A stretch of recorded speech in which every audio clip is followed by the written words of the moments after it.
Às portas de celebrarmos o Natal, a nossa expectativa, como será, mas em muitas famílias já discerniram que cada um fica na sua casa.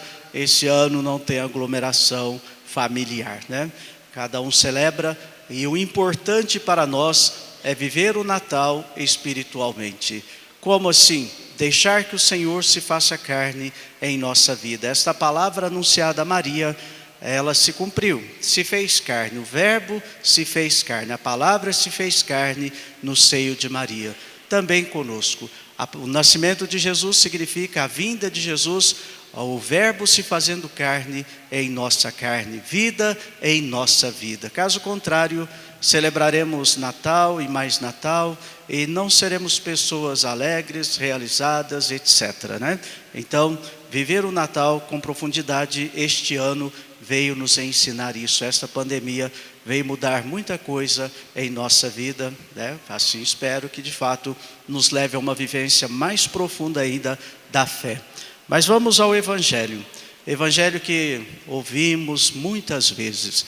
Evangelho que marca muitas reuniões nossas, encontros, etc., né? Esse diálogo do anjo e Maria. Dizem que, um santo diz que o universo parou, o mundo parou, para ouvir, silenciou-se, para ouvir o sim de Maria. Olha, eu acredito nisso piamente.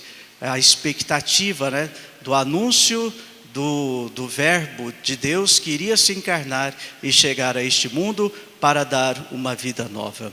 Mas a primeira coisa que chama atenção aqui, primeiro, a virgem prometida em casamento. Maria, ela não conhecia homem, é o que diz aqui no texto, e é verdade. Maria é virgem antes e depois do nascimento do seu filho.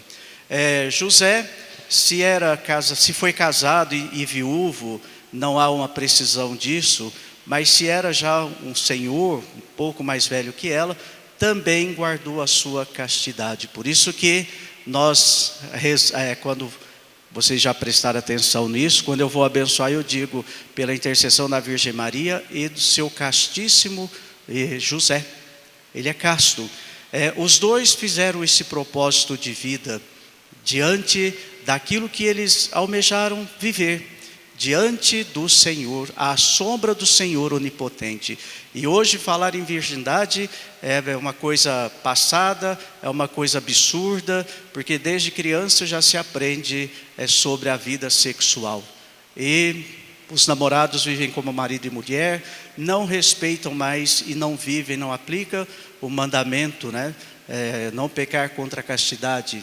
E que, segundo, né, Paulo Ricardo, pecar contra os mandamentos de Deus é pecado mortal, porque veio de Deus esta graça, né, de vivermos não só da castidade, mas evitar todos os outros pecados também. Então, a virgindade precisa ser resgatada, tanto para o homem quanto para a mulher.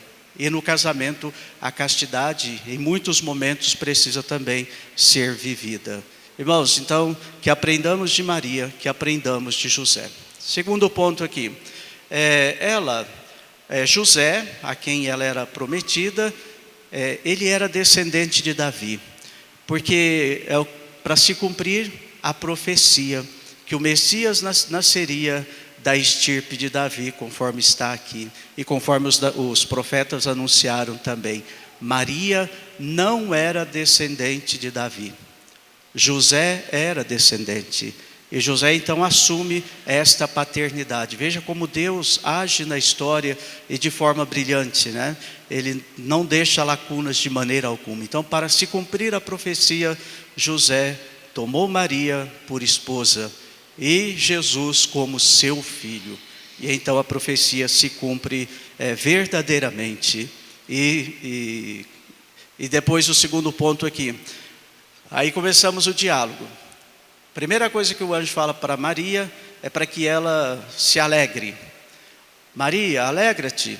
Não fala Maria, né? Mas alegra-te. Primeira coisa. Onde está a tua alegria neste domingo? Ou na sua vida?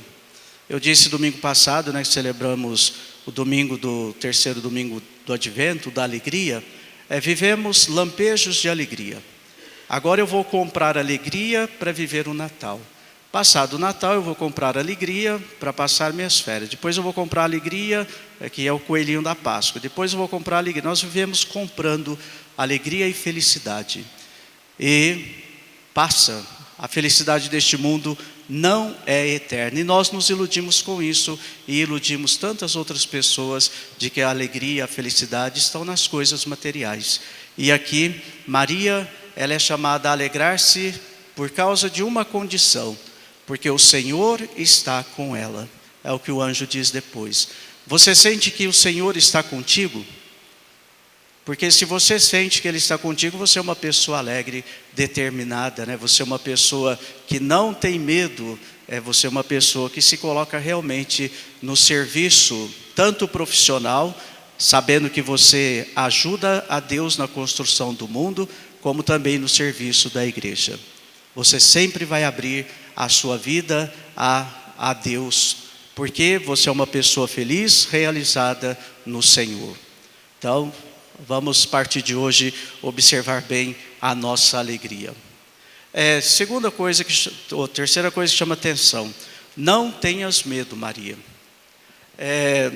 Essa é uma frase, né? Foi lembrado em meus 22 anos de vida sacerdotal, também do Padre Paulo e também de Dom Devair, que toma posse dia 16 de janeiro na Diocese de Piracicaba. Nós três fomos ordenados neste dia. E foi a frase, nosso lema, né, da ordenação. Mas isso aqui me acompanha desde a adolescência. O medo sempre tomou conta de nós.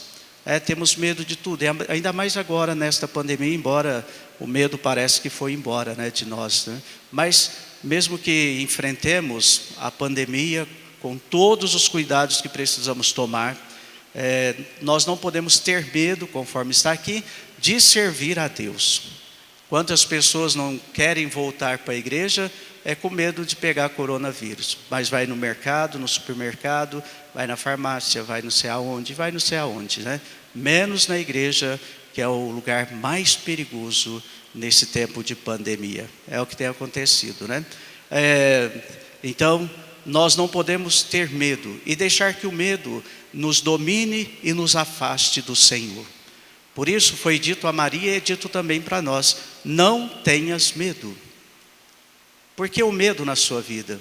Por que o medo de se entregar a Deus? Por que o medo de assumir tal atividade neste mundo? Por que o medo de viver a sua família, de viver um namoro santo, de fazer um projeto para a vida a dois? Por que o medo de ir para a faculdade?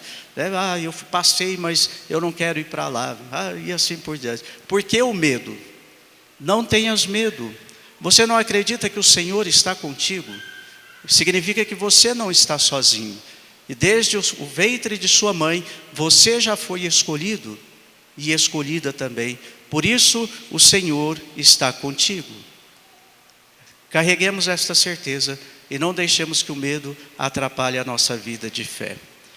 Disse que o anjo, né, que Maria encontrou graça diante de Deus. Maria, ela foi escolhida, preparada. Maria é cheia de graça, conforme está aqui no texto. Significa que não cabe mais graça na Maria. Está cheia. Quando uma coisa está cheia, você não põe mais nada. É isso. Uma vasilha encheu. Tá bom. Se eu colocar mais, vai derramar.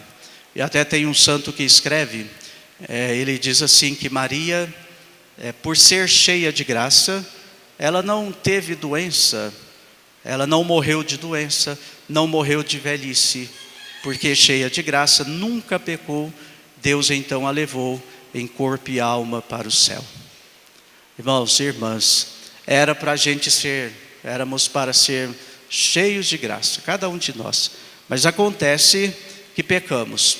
Nós às vezes preferimos viver no pecado a viver na graça de Deus. Então, quando nós confessamos os nossos pecados, significa que Deus colocou a graça em nosso coração. Então, a partir daquele momento, nós fugimos do pecado, das ocasiões de pecado, e vamos viver na graça de Deus. Cada dia buscando mais essa graça para também sermos cheios da graça de Deus. É assim que caminha o cristão. Então Maria nos dá esse exemplo. E o anjo também vem nos confortar, dizendo que podemos ser cheios de graça se nós nos deixarmos agir e conduzir pelo Senhor.